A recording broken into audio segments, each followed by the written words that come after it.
On March 23, 2016, over 120 community members gathered in Grand Marais, Minnesota for What the Health? How do we plan for community vitality?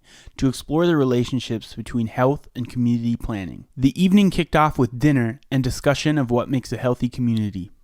This was followed by improv comedy with the Theater of Public Policy and a Q&A with local panelists Dr. Paul Terrell, County and Zoning Specialist David Demmer, and Grand Marais Mayor J. Aerosmith DeCoux.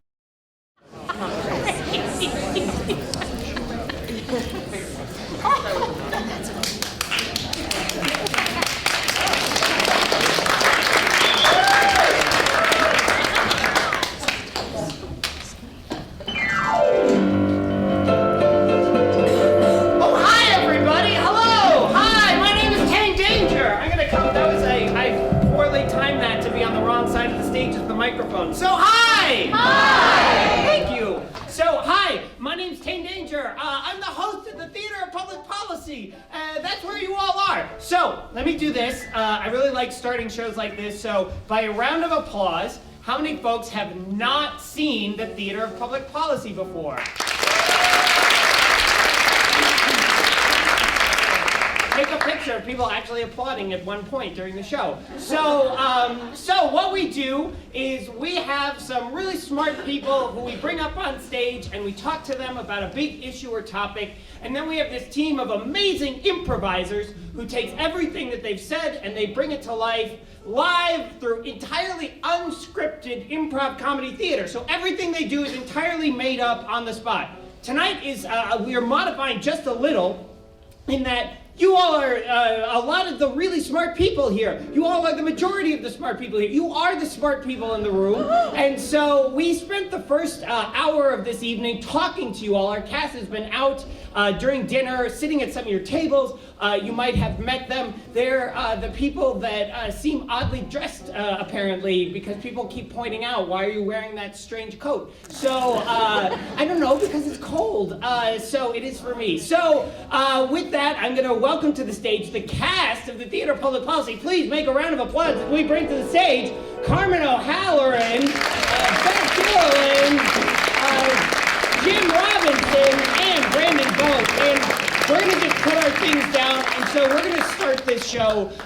We have three amazing guests who are going to join us up on stage in just one moment, but the cast and I are going to start this show, as I promised, with some entirely unscripted improv comedy theater, inspired by the things that you all said to us, the things that we learned from you all. So this is as much your fault as it is ours. So, but I want to ask one last thing in order to sort of like get this warmed up just a tiny bit and help us sort of get any last ideas that you have. So the sort of general question for the evening is about community health and vitality. So when I say community health, think of you don't have to say yet, just think of one word that kind of comes to your mind. What's the first word that comes to your mind when somebody says community health? And I'm going to count to 3, then I want everybody to shout it out very loudly. It's one of these, if everybody shouts loudly, then we can't hear any one person. If everyone doesn't shout loudly, except for like Bob, then poor Bob, everyone will look at him. But we're all going to shout loudly. So you ready? Do you have your word in your head for community health? Okay, ready? 1, 2, 3. That was a 4-syllable word. Okay, good. So, ladies and gentlemen, for right now, we're going to turn the stage over to the cast of the Theater of Public Policy. I promise everything is entirely made up, so be generous. And make a round of applause for the Theater of Public Policy.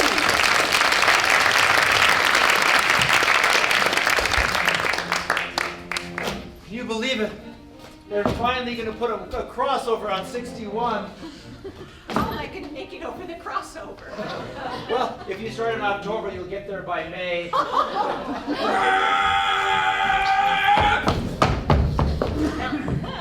Mom, Dad, I've been waiting to cross. You're older, son. You're a senior now, aren't you? I am literally a senior citizen now. I have been waiting so long. I've decided to highway cross. Well, so are we, son. You won't believe it. There's something on the other side of the Gunflint Tavern. No. Yeah, you can actually see the lake. Were you up on Pincushion? Is that how you saw the lake? Yeah, I was. Wonderful. Mom, I'm so worried between each car. You have literally 13 seconds to get across. Right, well then I'll just wait for the cycle to repeat. Okay, well good. See, you got everything on the list except for the bread. You forgot the bread. That means we're gonna have to go back. I can't do it. I can't pay for Well, I all can't. those people we know. I have a busy night. I can't spend 3 hours at the grocery store. Oh no! I just noticed through the window that you guys were just standing, so I thought I'd come in and talk. Oh. The mayor's here!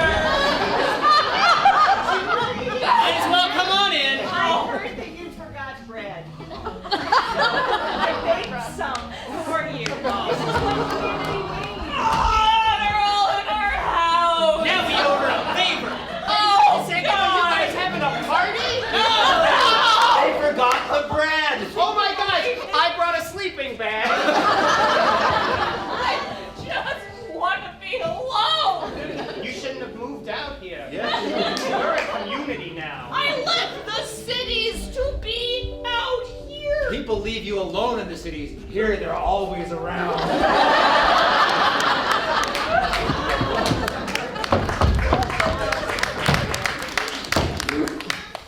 Honey, I think I over-volunteered. I'm so tired.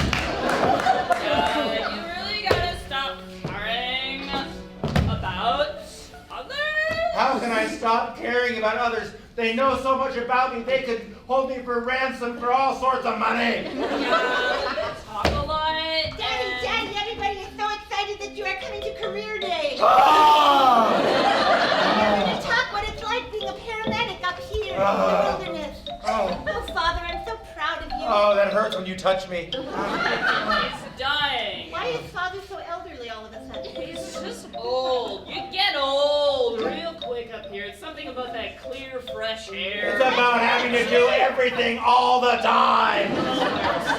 Hey, sorry neighbor, I just wanted to remind you that midnight bake sale starts in about an hour. Just say yourself, honey. You get yourself out of it. I swear I'm gonna get a real job.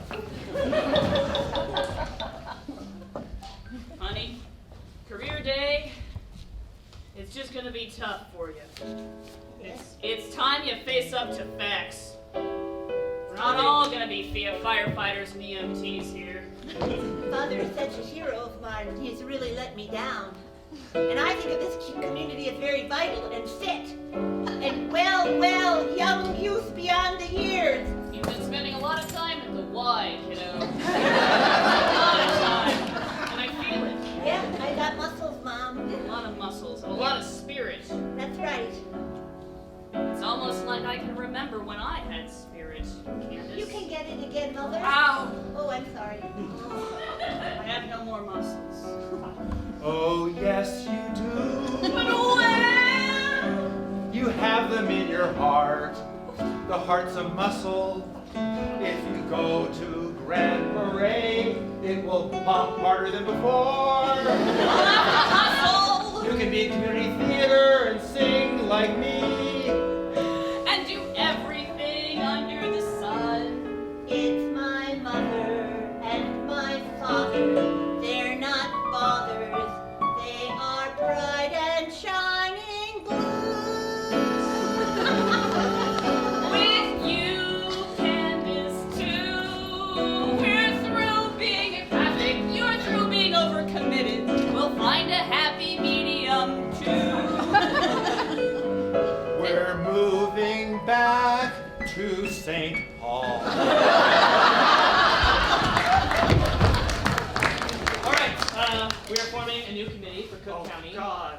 And listen, everybody else has taken a leadership position, so now it's your turn. Sorry, I've already got so many hats. I don't know which one to wear. And another commission, it's just going to be meeting after meeting after meeting, and I people know. talking to me and telling me what's wrong with everything. And I just can't. What if we just decided that Cook County was a dictatorship? We just decided that you are our God King, our rock, our Lord. That's right. I didn't go to school for being a lord. It doesn't. I don't know how. No one ever does. Hello, how are you? Well, I could get used to this. But it's fine now, because now we don't have to make any decisions. I Now have it's up brought to you you. my IRA account. I have signed it over to you, my lord. It's fine. So now it's up to you to make us all healthy. We don't have to worry about it anymore. Bring out the soda machine. Woo! Just try it. No soda machine. My first decree, there will be no soda machine because it is unhealthy. What? Death to the king! Well, wait.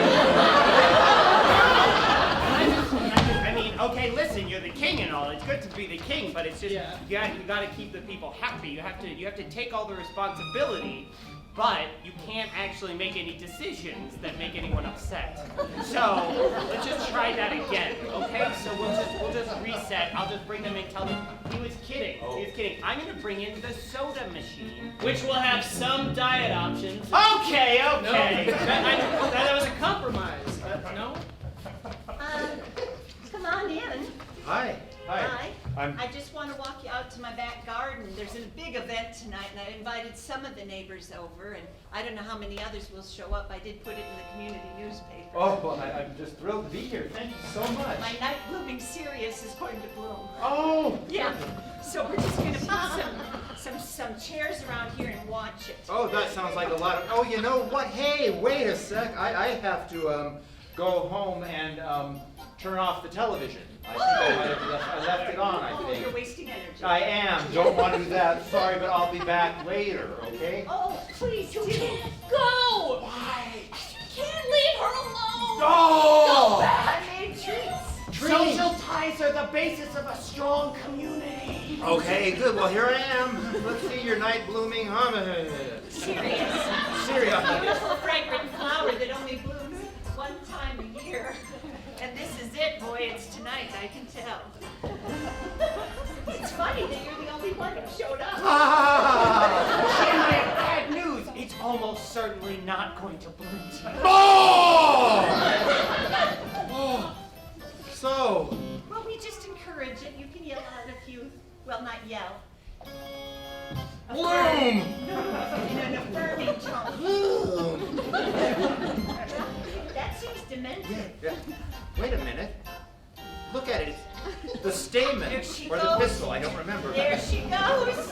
Oh, she's so beautiful. This is incredible. Isn't it? When you take time for nature, you little. Okay. Community gather around. We have been working really hard on the community plan to. Overcommitted? I get it. So it's okay. I figured this out. We want to have we already have the coolest small town. Now we want to have, per capita, the healthiest small town in America. And I have figured out how we can have perfect 100% health. Well, tell us about it. I can't wait. Everyone over 25 must leave.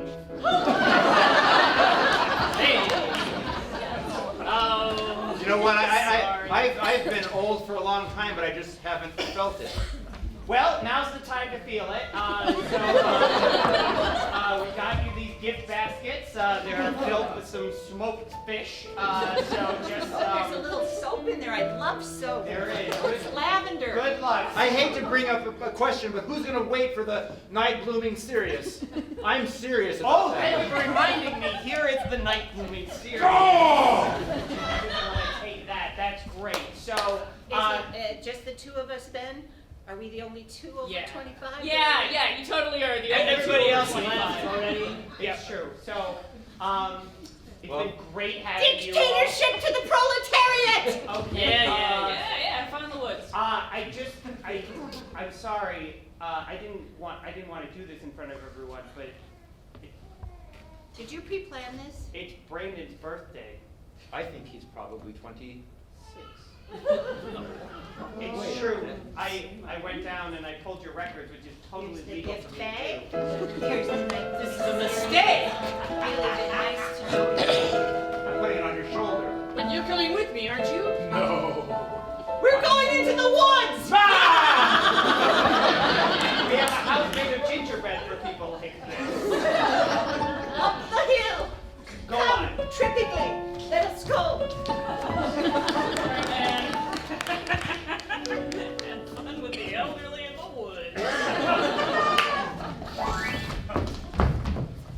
Yes. You know, I hear they don't have enough kids here in the elementary school. Yeah. Yeah, so I'm gonna volunteer. What do you mean you're going to volunteer? What do you think I mean I'm gonna volunteer? They need more kids. But you're not a kid. I'm not a kid, You're but 54. I'm 57. But I know how they can get some more kids. Think about it. Cut to Jim being a kid at the elementary school trying to fill in. All right, students, today we're doing shapes and colors. So what is this one? It's a parallelepiped. You're holding it weird. Jim, that's good. That's very good. Square. Another star for Jim. Okay, very good. All right, and now what's this one? It's the Ukraine. That's correct. It is the Ukraine, also known as just Ukraine now, no longer the Ukraine. That changed in 1987, but you weren't born. Okay. Right. Okay, one last shape here. It's a circle. That's right. Yeah. We have a new class president. Wait a minute. I'm the class president. Take that, party parts. I'd like a bathroom pass, please. You take those all the time. I'm the guitar fairy princess, and I'm here at the community health center to sing to a little girl who's getting over pneumonia. Oh my gosh, this is so awkward. We already had another guitar fairy called Princess, and I don't know what to do. Who would have thought that there would be two I drove in guitar... from Schroeder. Okay. I don't want to waste so. Can I get gas money? I or need to know. So maybe I don't know. Maybe we'll just. I'll show you in. I don't. Maybe you two can do something together. He's a princess? He is a princess. We are a progressive community. So.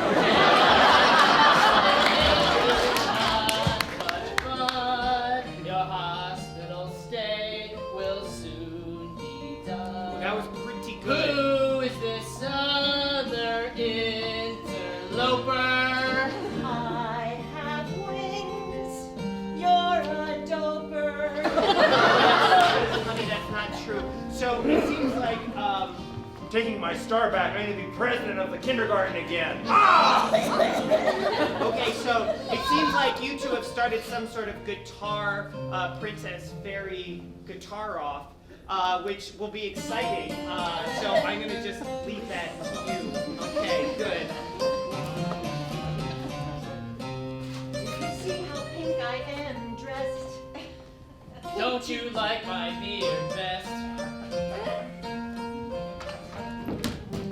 I am wearing a princess crown. Oh, you're kind of just smelly and stupid. So? What's wrong with that? Well, look at you. You've got sequins and stars and play your instrument. Not just that, little girl. What's your name? I'm sorry. Tiffany. Tiffany. I'm sorry. They faxed me that. I've also got glitter for you, Tiffany. What is that? I'm asphyxiating.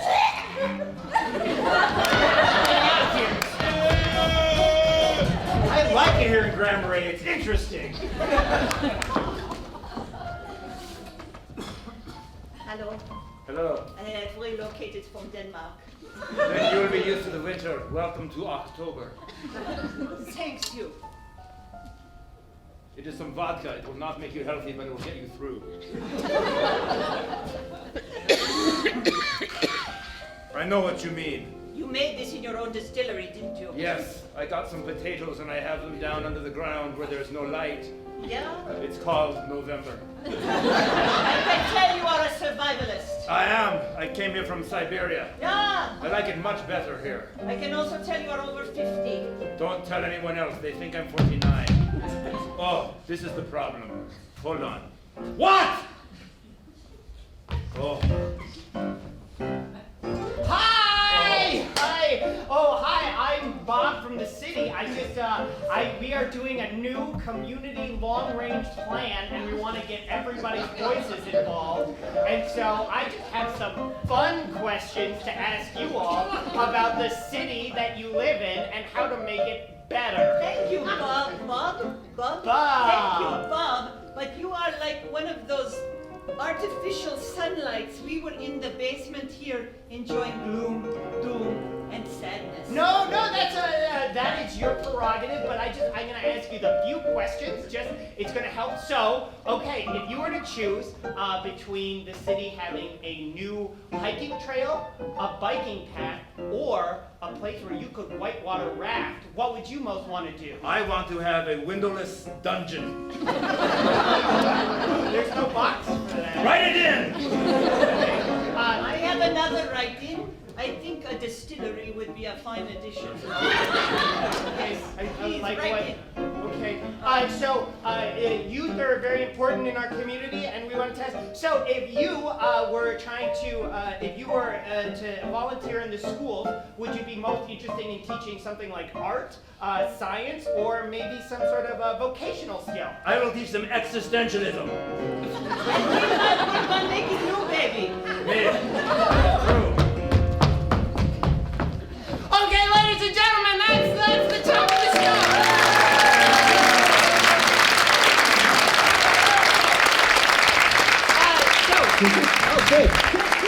So, we're going to set the stage. So, obviously, we're experts in this, obviously, but not really. And we do have three people who are very smart to talk about this. And we're going to bring them up on stage, and we're going to talk to them a little bit, and then we're going to open it up for you all to ask them some questions. So, please help me in welcoming. I've got 3 introductions to do here. So, save your thunderous applause till the end. You can do mild applause before that. So, we'll start with Dr. Paul Terrell is the medical director at Sawtooth Mountain Clinic.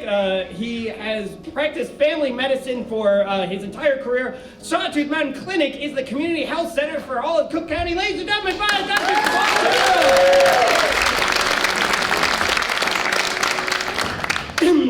David Demmer is a land use specialist for Cook County Planning and Zoning. He started his career as a geologist. He did planning for the private sector in water management. He's been in government for 8 years and worked on half a dozen long-range planning studies. Ladies and gentlemen, David Demmer. Scream. Jeez, okay, good. And finally, last but not least, Jay Aerosmith. The crew is your mayor of Grand Rapids, elected in 2014. Grand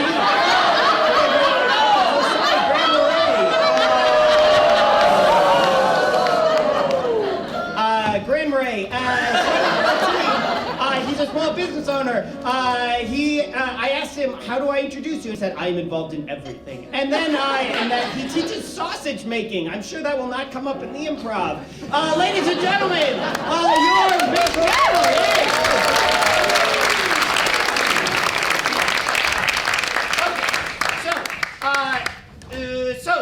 thank you all so much for being with us. Yeah, just we can scoot this way.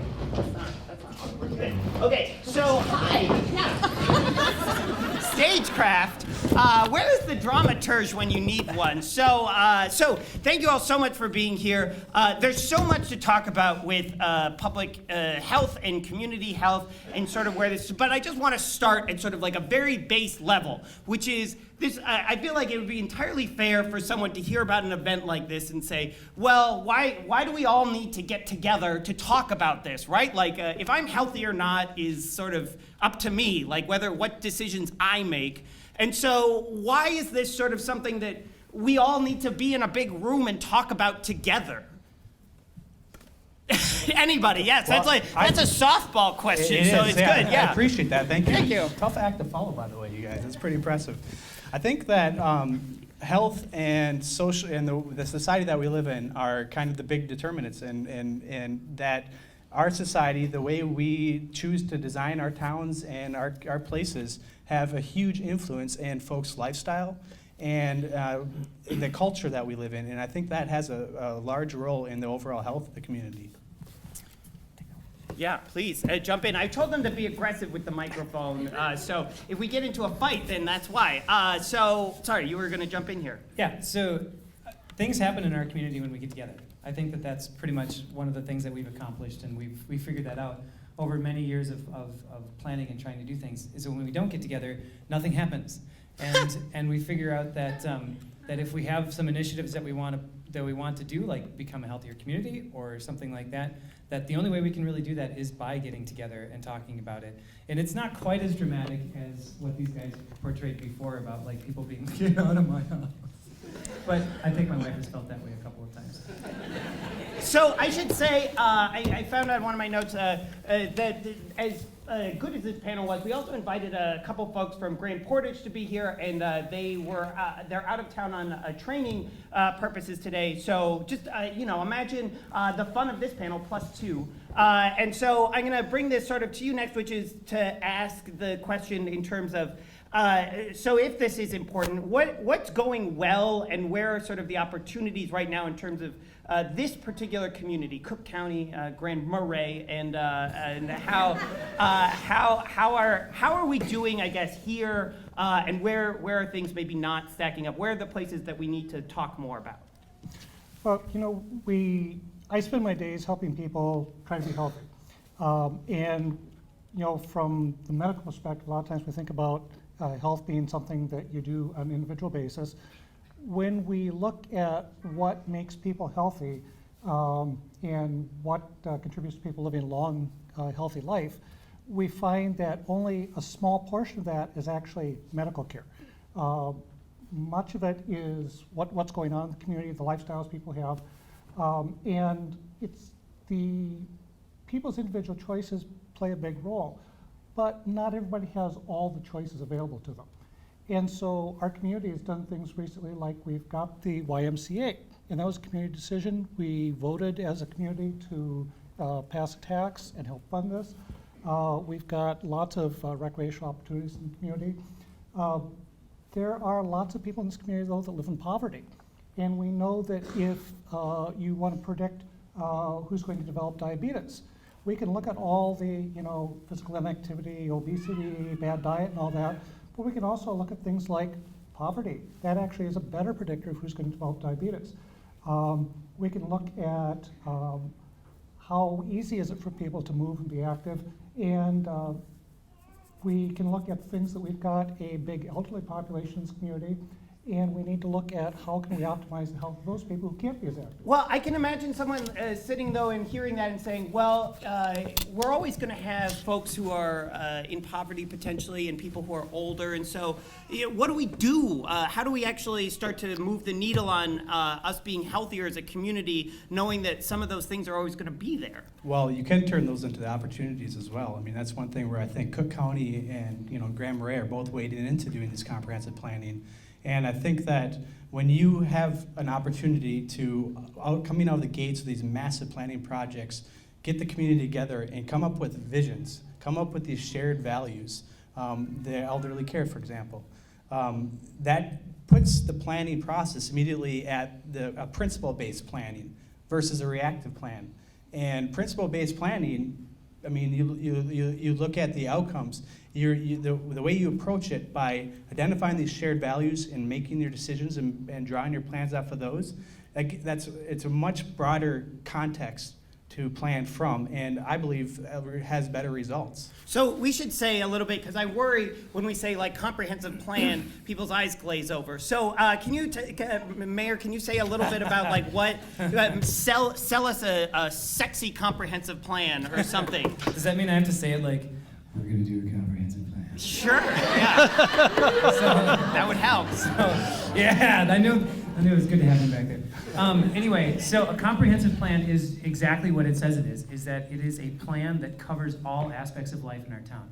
So that's something, we currently have a comprehensive plan that was done several years ago, like 25 years ago, and it doesn't really reflect our community very well because it doesn't really include a lot of the values that we have developed as a community. So that's one of the reasons why we're redoing it, is because we want to recreate those values in groups like this and we want to make sure that everyone is represented. So and what comes out of that? Like, so what does it look like when it comes out of? You're the mayor? Do you have the comprehensive plan on the shelf, and somebody's like, hey, we want to put in a second stoplight, and you're like, I'm going to see if that's in the comprehensive plan or not, or I don't know. How does it inform the decisions that are made? Well, the comp plan's on the website, so you guys can go look it up if you want.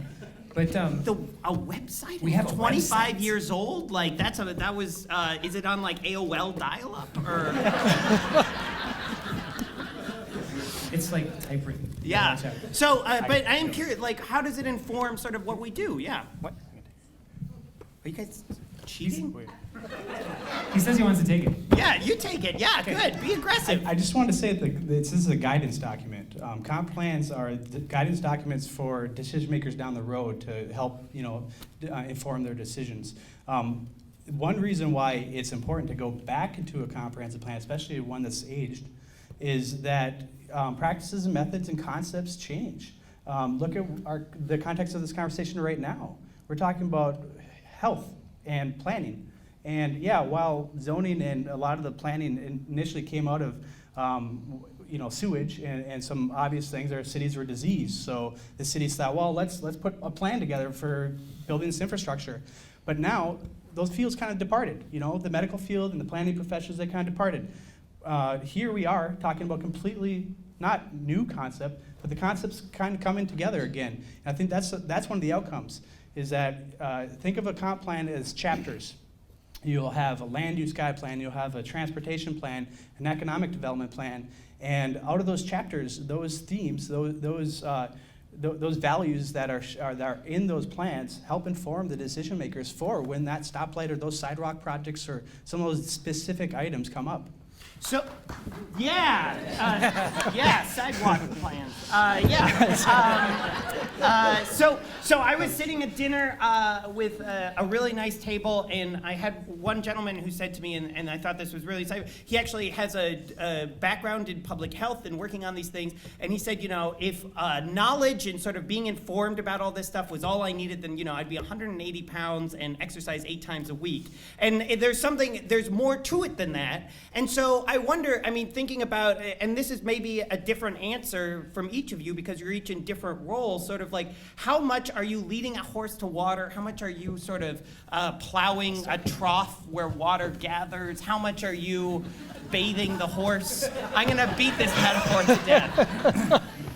We have horses in town. Quite a few. In the crowd? Anyway, thank you. So each of us represents something different for this. I pretty much represent policymaking. So policymaking is one of the ways that we can impact that. We can create policies that encourage people to live a certain type of lifestyle. Now, we, as a governmental agency, the city of Grand Marais, we're not going to be the city that tells people you can't drive to the store. You have to walk. We're not going to be able to do that stuff. We're not going to be able to do a lot of those. Have you tried? We could just go out back, with a couple of pliers and start poking tire holes. How many of you have tomatoes? No. I'm not running for anything. But that's where it comes to, for the city level, we can do things that we see are for the public good. But that's pretty much all that we can do policy for. The rest is behavior. And so then we have to start looking at how do we influence people's behaviors to choose those things that are more healthy rather than the things that are not. And I think that Dr. Terrell's probably more set to answer or to speak to that than I am. Well, I think the big thing is that I can only I can help people set goals for themselves, set those personal motivations. And so that's why I do a lot of the day, is asking people, okay, if there's, one bad dietary habit you've got that you could change to help you lose weight, what would it be? What would you like to do to increase your exercise over the next 3 months? The problem then becomes, how easy is it for them to do that? And that's where the planning comes in. I can encourage people on that individual level to encourage them to make those good choices. The community can create that environment where it's easier for them to make those choices. If somebody lives in a town where they'd like to go for a walk, but good grief, there are no sidewalks, and when there are, they're covered with 3 feet of ice and snow for half the year, how do we do that? And so that's where we need to... We're working on it, okay? Oh, what's it? I'm going to just take my seat in the audience. Well, I think that there's kind of two prongs to that, and this is where, one, the ownership, the public process comes into play. When, like I said, the principle-based planning and having these shared values, the goal with that is kind of twofold, not just to implement those projects. The goal is also to really fully engage the population. You want people to take ownership in it. Because those people are the people who are taking ownership in the planning process are going to be your champions helping implement these projects. So I think that it's one thing to say that this local government unit is going to come up with this plan, and you know what, we're going to make this whole community active. Well, that's a great lofty goal, but I think the real trick, or also the real opportunity there, is how do we engage this public to be part of these visioning processes and part of the planning process, that they're so well entwined with this and are so behind this idea that they're going to go out and work with their neighbors to implement these projects and create that lifestyle. It's not the projects that create health, it's the lifestyle that creates health. Okay, closing comment on that. So you guys who are here tonight represent many of the stakeholder groups that we need to have when we're doing comp planning in the city of Grand Marais, and in the county for that matter. The thing that we really need to focus on is how do we reach those groups that aren't here? Because the groups that don't make it to events like this, the groups that don't come to group planning process meetings and things like that, those are the groups that we really need to hear from, because a lot of times those are the groups that have it the worst. And it's really hard for us to connect with those people effectively and to really hear what they have to say. This is a struggle that's happened all over the country. So if any of you guys out there know how to connect with one of those groups, the low-income population, the population with young kids who can't find childcare, any of these populations that exist, let me know, because we're forming these plans right now, and we need that information. So that's kind of my shameless plug. Okay, so there's a lot more to talk about in terms of public health and the relationship between how you all as a community sort of incentivize or make it the default for folks to make these healthy choices. But I want to give the audience a chance to ask some questions. And so one of the things we like to do at the show, we could actually bring the house lights up slightly, is we want to give you a chance to practice your question. So if you want to turn to the person next to you, ask them a question that you would like to ask of one of our three guests. You'll have a chance to rehearse a little bit and make a new friend. Okay, ready, set, go!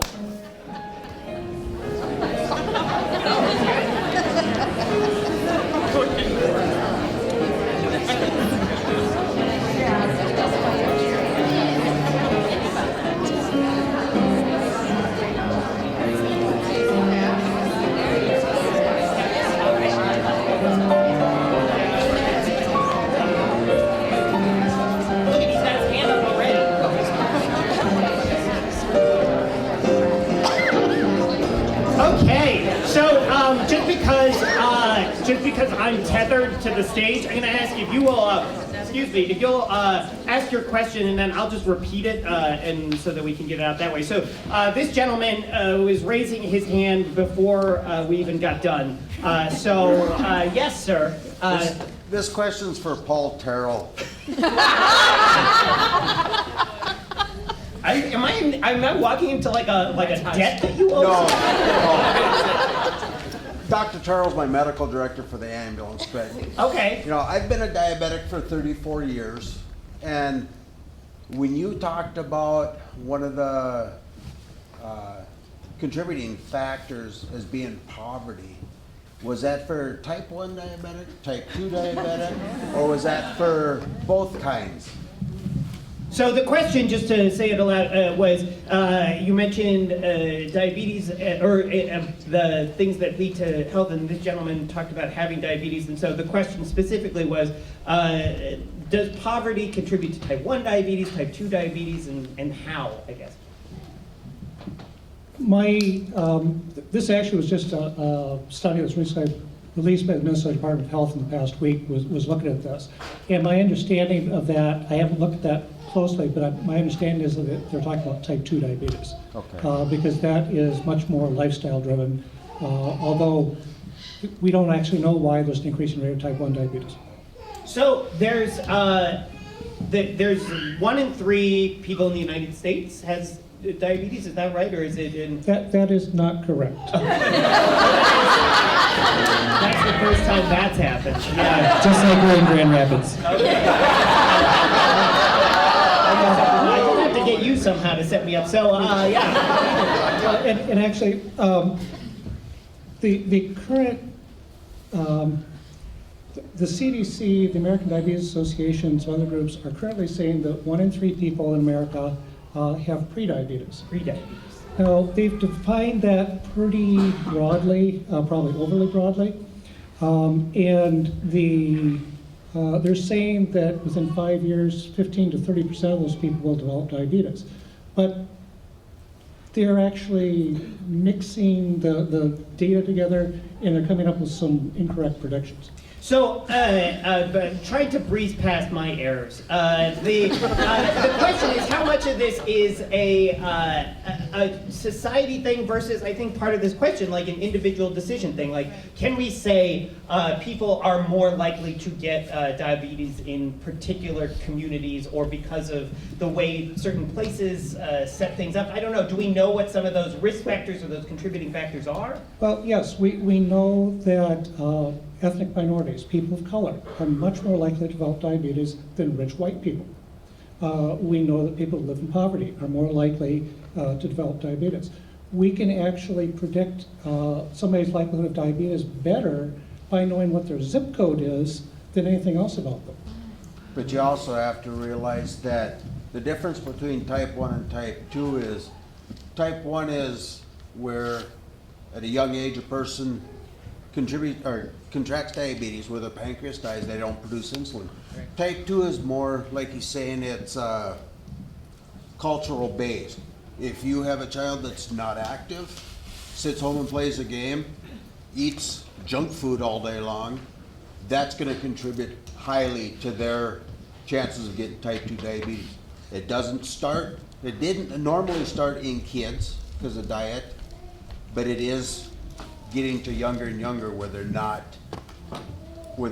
able to process the insulin that their body makes. We have a bunch of questions, but is that correct? That is correct, yes. He knows what he's talking about. Okay, sorry, there was a hand right down here. But I think that's where parents should get more involved. Education, teach kids at a younger age. Teach them how to eat healthy, teach them how to read labels, and encourage them to be active. When they start little, it carries with them. Yeah, I guess this is an interesting, about having kids be involved, making sure that they start at a young age with some of this stuff. Yes, I think most people would agree that it would be very good for parents to do that, but I guess the question is then, again, thinking from each of your roles, how do you make it easier, or how do you incentivize parents to bring some of that stuff home, or is it even vice versa? Is it that you're trying to get kids to bring it back home to their parents? Well, I think as far as how do you incentivize that lifestyle that I was talking about earlier, Yeah. I mean, to me, that is where planning does have a role. I mean, you make sure those sidewalks connect the schools to the homes to the businesses. I mean, you make sure that there's recreation out there for kids to do and give options. I mean, I think of my own childhood and just being able to go tear around the neighborhood and being in a safe community that had access to trails and sidewalks. That's where it starts. But I also think that for the parents, again, taking ownership and that them being part of the process is what helps turn out these good policies. Okay, realism. So that's... You're the politician, though. That's not right. going to happen all the time. And because that's not going to happen all the time, there's a couple of things that actually we do really well in our town and some things that we don't do so well. One thing that we do really well is that the schools incorporate this into their teaching. So my son is in kindergarten at GES. They talk about nutrition. They talk about activity. They put the kids out 3 times a day, not because they have to go to the bathroom in the woods or anything, but because that's Or you say how you put teach them out. It's like they put them at the exactly. pasture. In a fenced-in area. You're free-range children now. I think that's a good thing. Yeah. So that's one of the things we do well, both here at this school and at GES. They do a good job of teaching nutrition to the kids. The problem is that when they go home and that's not practiced at home, they don't have any power to influence that at their home. So that's one of the things that there's room for us to change that. How are we going to change that? It's probably not going to happen on the city policy level. But there's also activity questions. So I coach cross country and track at the high school, and in the winter I do kind of like a co-opt wrestling club with the kids, which is really fun. But Co-opt? well, I mean, it's not like a real everyone club. brings their own eggs. I don't understand. Exactly. There's lots of kale involved. Yeah. No, it's just it's like they come in and it's an opportunity for the kids to wrestle and just get some energy out. Anyway, it's all very good. But those kids who are involved in those activities, they kind of have that understanding of what that physical activity is doing for them. And they also have a lot of support from their parents. The kids that don't join those sports are the people that don't have a lot of support from their parents. So how can we bridge that gap? How can we get in there and do that? That's one of the big concerns I've been tearing my head open about, because I really like the kids in our community. I think they're really good kids. A lot of them just don't have very good opportunities. So. Okay, I want to make sure we get a few more questions, so I'm going to purposefully look at this side of the room, although not to put any pressure on any of you. And I'm scanning for another question. And all the way in the back up there. Hi. I'm surprised there isn't anyone from the school district now. Yeah, school district. Yeah, we're here. Yeah, we're here. Hi. For some kids, I know last year, our granddaughter went here, and she had lunch hour or something there, and there was no recess, no outside play, no gym play. They, I believe, studied. Am I wrong? So this is a very good opportunity to say that there is a pie social hour after this, which is an opportunity to ask people in the room some more questions. But I think that this is another question about like it's a complicated question in terms of where is the school piece of this and where do different sort of not even authorities but just like levers that you can help pull and push exist. Partnerships, yeah, collaborations, and I really think that's again something that Cook County has going for it right now.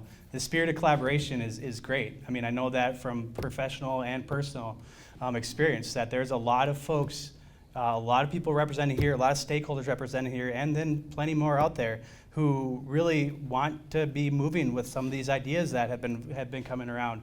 And to me, while not everybody's represented here on the panel, we really have some key stakeholders out here in the audience, and truly the spirit of collaboration in the county is really strong right now. I think it's definitely, there's a lot of potential. Yay! We probably have time for one or two more questions depending on how exciting they are. Yes, right there.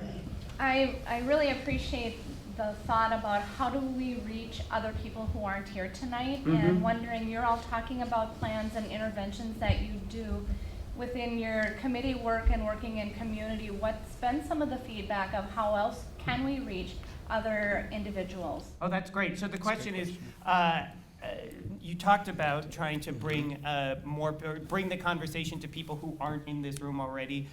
So what is some of the feedback you've gotten about that and things that might work? A couple of things that have come to me specifically about how to reach some of these populations is to talk to employers who employ the people that fall into these categories, low-income employers and things like that, and see if there's some way to connect with them while they're at work. Now that doesn't always work because they get paid by the hour, and there's a lot of other things that go into that. But the other thing is that part of the reason why those groups can be really hard to connect with is that they don't really feel like they belong in any particular group. So then person-to-person contacts with people who actually care about these folks and who are really interested in seeing them do better, that is probably the best possible way to do it, but it's also the hardest, and it also takes the longest. So those are two that have come to me, and we're struggling to figure it out. So It's a great question, Jody. I think that the common thread, a big common thread with any community is the school. And I know that just in some of the work that I've done, just talking with kids about water resources and geology and soils and stuff like that, has I really feel like that was some of the most productive time I've ever had for all the hours I've sat in committees trying to break down the demographics of trying to target this next focus group. I really feel like the school is a common thread, and everybody from all the families, at least in the county, are sending their kids to one place, and I feel like that's a place to start. So this is a great, I really like ending shows by asking a panel like this. So we've all spent this evening talking about all of this, and we're thinking, oh, this is important potentially. We want to be a part of making our communities healthy. What do we do, right? We can make individual decisions for ourselves, but if we want to contribute to Grand Marais and Cook County or Grand Forks, wherever, to be the best possible place that it can be, what can we do? What is a step or something that we should be trying to do to move this conversation forward, to move this kind of work forward? I think, when we're talking about the schools, I think it's really important that the people who are concerned about this need to make their wishes known. We've got school board members here. They're receptive. They're available. People need to, if these are important things to them, they need to let the people that are in leadership know, and they also need to be willing to participate in the process. Because a lot of these are problems that you have to have a big system to fix them. You can't fix it on the individual level. Mm-hmm. Childhood obesity, huge issue in America. The clinic is not the place to fix that. The community, the schools, that's where it needs to happen, but people have to participate in it. I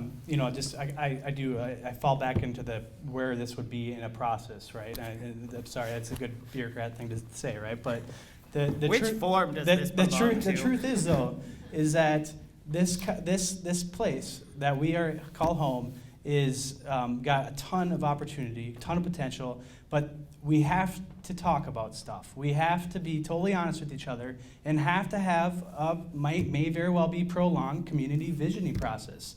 I think that if we all were able to just be honest with ourselves and our neighbors and our colleagues about what we really envision this place to look like, I think that is the step. I think that can be a very brutal process at times, but I think that if we're honest and we have good intentions,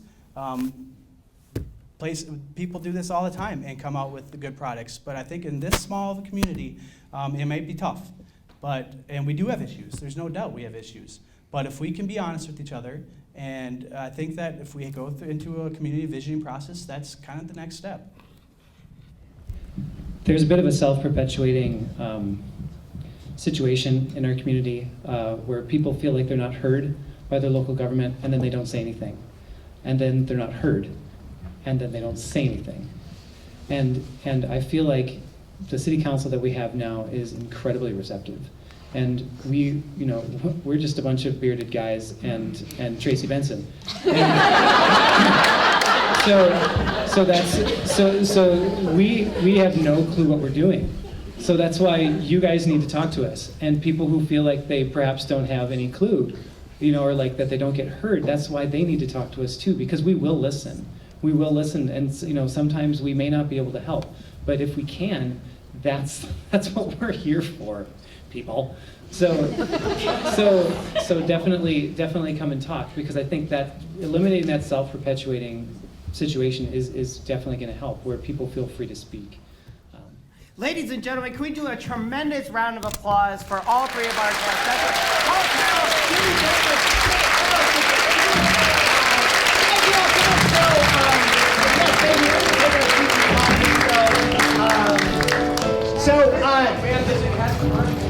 We did not. Can we do that over pie?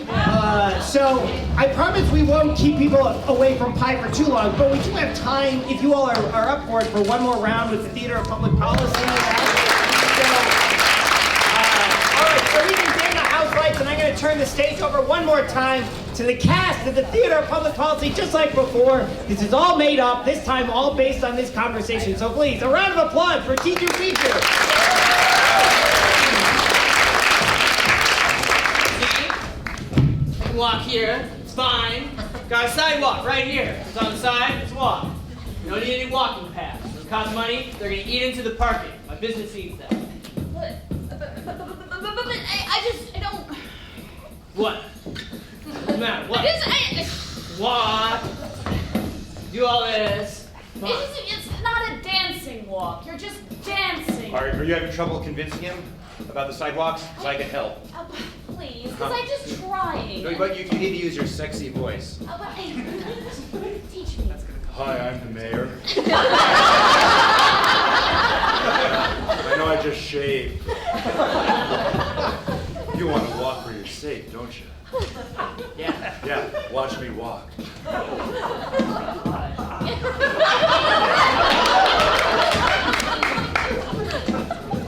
that feel good? How fast can we get one of these sidewalks? You know, you're out blocking the walk, and it's really hard for me to bike. Oh, you want to ride a bike? Want to watch me ride a bike? I can ride a bike.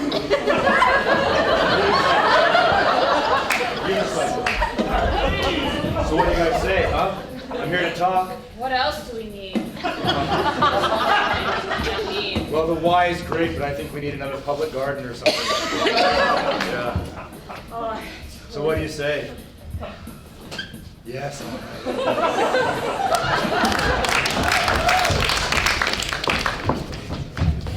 Oh boy, you look mad. The comp plan is from 1900. Crud! I thought that those zeros were a 9 and a 9. Sorry, your business doesn't have a hitching post in front of it. I'm going to have to find you. Butter churn. Oh God. Butter churn? I don't think so. What else is in it that we aren't supposed to be doing anymore? You know that jalopy that we don't have? That's the only kind of driver's license you can get here. For a jalopy! Boys and girls, welcome to exercise class here at the dockside. I'm just waiting for the otter to come up. We've asked the otter to lead us in some exercise. Boys and girls, how many of you have seen the otter come up on the dock? They move, don't they? They play. I have an app on my phone called Otter. I know you do, sweetheart. You're my son. Can you give me your phone right now, please? I'm not standing up though. That otter. Do you have your phone too? I don't. I'm worried about the otter. It seems like it's kind of dirty, and I don't. Please, I don't. I'm afraid of the otter. Come here, Cecily. Come here, Cecily. All right, let's keep Cecily over here. Cecily, can you do some of your turns? Let's just do one turn. One turn, Cecily. Can you show the boys one turn? I wonder why no girls showed up. Can you do that, everybody? Come on, let's go. Can this be my exercise of the week? No. Good, Cecily. What about the one where you jump up?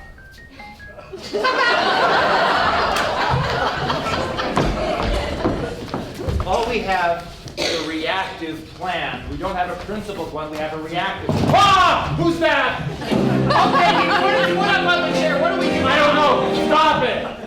Boy said you need a plan. He's smoking. I can't remember. Are we supposed to put that out? I don't know. I realize I'm wheezing already. See, you don't even know. You boys are lost without a plan. I'd like to replace that cigarette with a blade of wheatgrass. Wait a minute. Now you look kind of rugged. Did you say that you are here? You're in town to make us a plan? I'm here to help you make a plan. I can't be making plans for everybody. I like the way you talk. It's like you're whizzing and from someplace far off. People believe it more. Yeah. But yeah. He's a Cook County man. Oh, wow. That's what he is. Teach us how to be Cook County men. How do we make our plan non-reactive? And principled. Communication is key. What? Joke.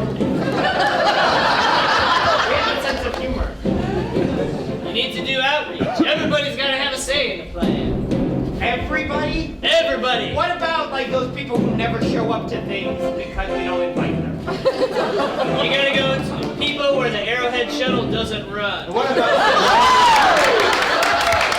Cecily the Otter? Yeah. Does Cecily the Otter, does she have a say in this? Of course she does. Hi, Vanessa. Come on in. So glad you showed up. Nellie here. The walker usually does this, but thank you. I appreciate It's a your new plan. Oh, it's We're like gonna throw away the walker. a human walker. That's right. I'm gonna exercise with you. Oh, I don't know. Vanessa, let's bend and up. I like the sounds you're making.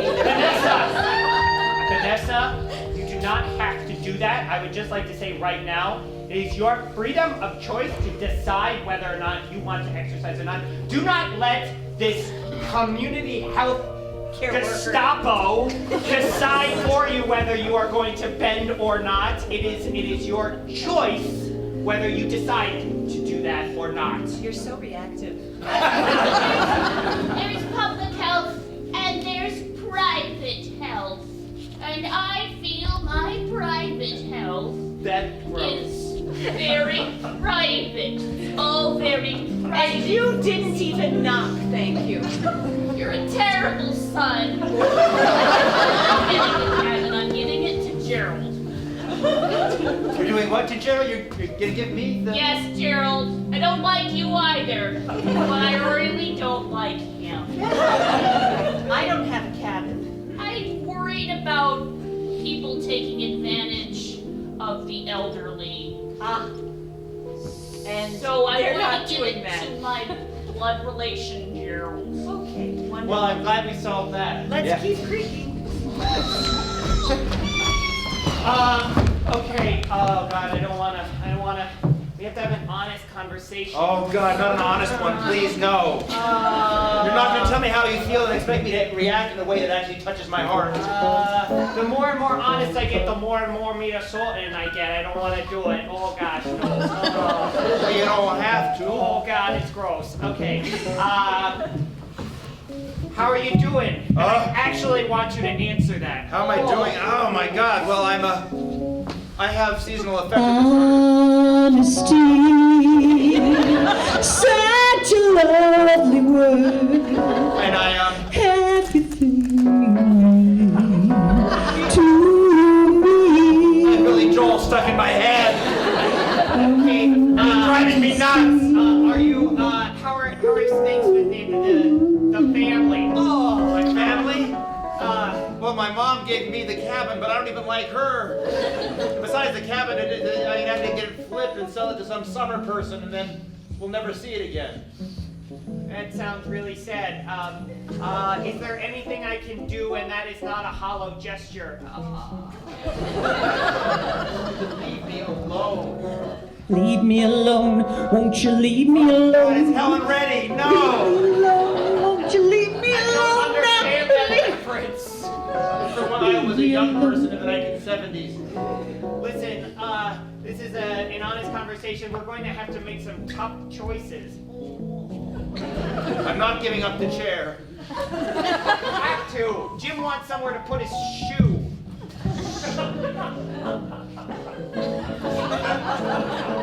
The other chair.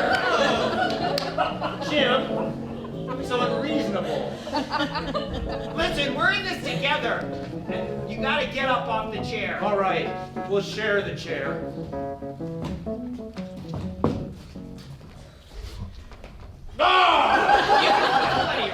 Curses.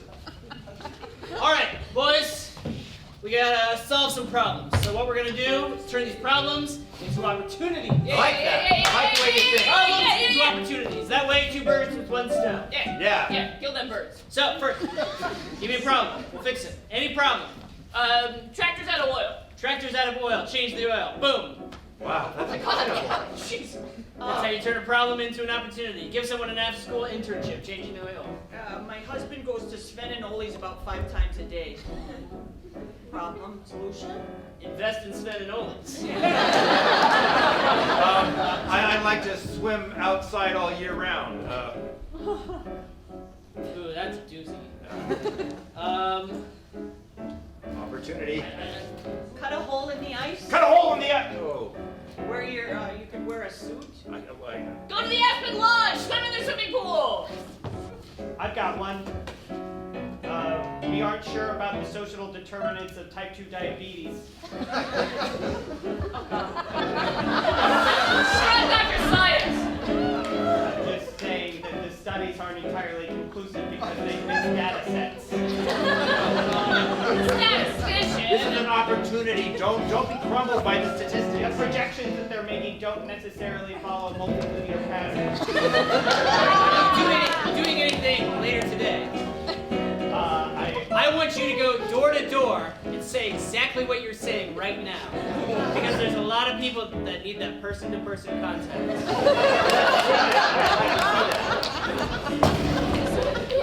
Just think we should get a divorce. I still love you. I don't love you. I love you. Oh, there's somebody at the damn door. Damn it. What?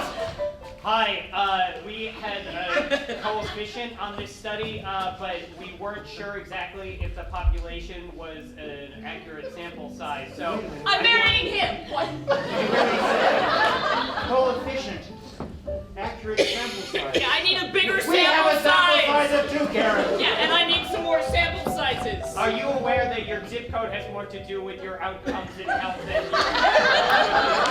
I'm seeing you in a whole new light now. It's like you've moved to a different zip code. I think we have a... Listen to the man. He's helping us. It's true. When you were a child, if I had plotted you on this graph, I could have determined where you would have been by the y parallel. He's becoming less sexy. Will you marry me again? Listen to him. According to this, I mean, there's like a 30% chance that he's... Yes! Do all of the housework. Yes. This bag of kitty litter represents how much we're overweight. Ooh. Just try picking it up. Well, why did you... They come in different sizes. Where'd you get the big one? Because I saw the scale. And you can put it down, or you can start, lifting. No. I like to think that we have shared values. Well, I don't know. We don't even share a cat. And now we've got all this kitty litter. I think that was really a decision we should have made together. I can return it. I have the receipt. Okay, All right. Would you start doing sit-ups with me every day, making a commitment? Every day? Every day. Hi. It's the perfect couple. Hi. Hi. Just out doing your power walk together? We are out. Always finishing finishing power walk. That's great. Oh, you have a cat. Listen, do you need kitty litter? Yes, we do. We have potential. Oh, sure. Don't we? Well, here you are. Potential. I don't want to talk like that. They sound like idiots. I don't either. Let's go to where the libertarians are. Yeah. Goodbye. Okay, now I know that you're only 5 months old and it's your first attempt at solid foods, but I want you to look at this label. Look at it. It's not gluten-free, and we don't know if you have celiac yet. I got a puppy at the animal shelter, and I don't think it's too early to start her cajoring. I think we should have her cajor. I was a Ski-joring. ski-joring. I ski-jored, yes. Okay, well, good. Now, if you're going to ski-jor, you're going to need more starch, but not too much. Not too much. Here we go. Why don't you set up the puppy, and I'll give her first taste. I made a little harness myself. I'm going to put this on my fingertip, which is not healthy, and I'm going to have you just try it. Oh, look at her! I thought we could put her on the skateboard. I think that's a great idea. She can't walk just yet, but I think it'll give her the feeling of freedom. I'm talking to the back of your head. There you go. All right. Oh, let me put the little seat. I I made it at the folk house school. I'm just gonna lay that down. The dog zips off with the baby. Finally, a night to ourselves. Ladies and gentlemen, that's all the time that we have.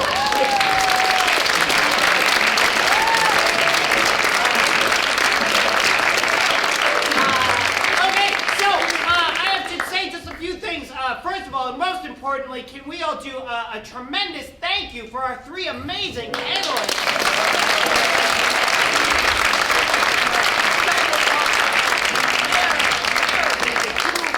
They were fantastic. So we're the Theater of Public Policy. You can find us on the Twitter and the Facebook. I want to say thank you all so much again. We're the Theater of Public Policy. We were Jim Robinson. Beth Gilliland. Carmen O'Halloran. Brandon Boat.